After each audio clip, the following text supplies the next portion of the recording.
As-tu déjà entendu parler du EDTA?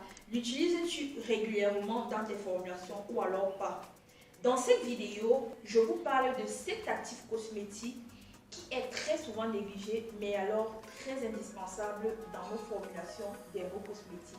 Dans un instant.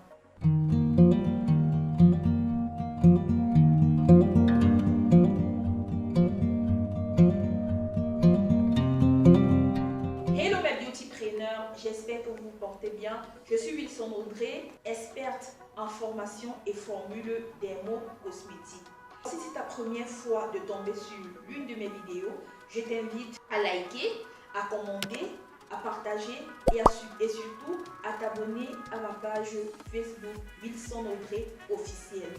Aujourd'hui, je voudrais vous parler du EDTA, encore appelé acide éthylène diamine tétraacétique. Le EDTA, c'est un actif vraiment indispensable que vous devez toujours utiliser dans vos formulations. Le EDTA est un chélateur très utilisé en dermocosmétique. Premièrement, il joue un rôle de conservateur. Donc, lorsque je parle de conservateur, c'est au-delà de tous les autres conservateurs que vous utilisez très souvent, comme par exemple la vitamine E, l'acide benzoïle, le propylparabène. Il est beaucoup plus conservateur mais stabilisateur. Voilà. Donc vous allez vous rendre compte qu'il y a certains produits cosmétiques, lorsqu'on les fabrique, après un certain moment, on a comme l'impression que le produit soit change de couleur ou le produit change de texture. Donc il permet de stabiliser votre produit cosmétique sur une longue durée.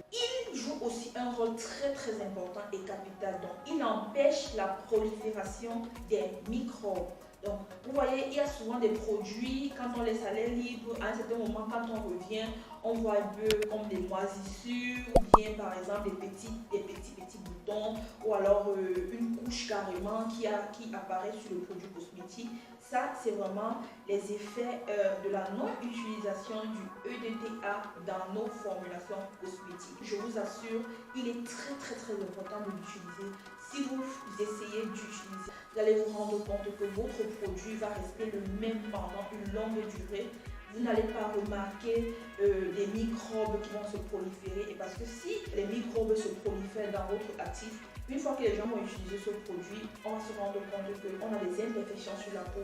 Donc le EDTA est capital et important. Vous devez l'utiliser en respectant bien évidemment son pourcentage dans vos formulations dermocosmétiques. Si vous avez été satisfait par cette vidéo, alors si vous avez d'autres questions dans la même lancée, n'hésitez pas de les laisser en commentaire. Je vous invite à cliquer sur le lien en description pour rejoindre notre vaste communauté que j'ai intitulée Devenir un as en dermocosmétique. Dans cette communauté, nous allons vous apprendre la différence entre les formations et les formules. Qu'est-ce qu'il faut faire pour maîtriser le process des formules dermocosmétiques. Cliquez également sur le lien en description pour avoir nos palettes de formules dermocosmétiques sur mesure et également nos palettes de formation en dermocosmétique. À très bientôt.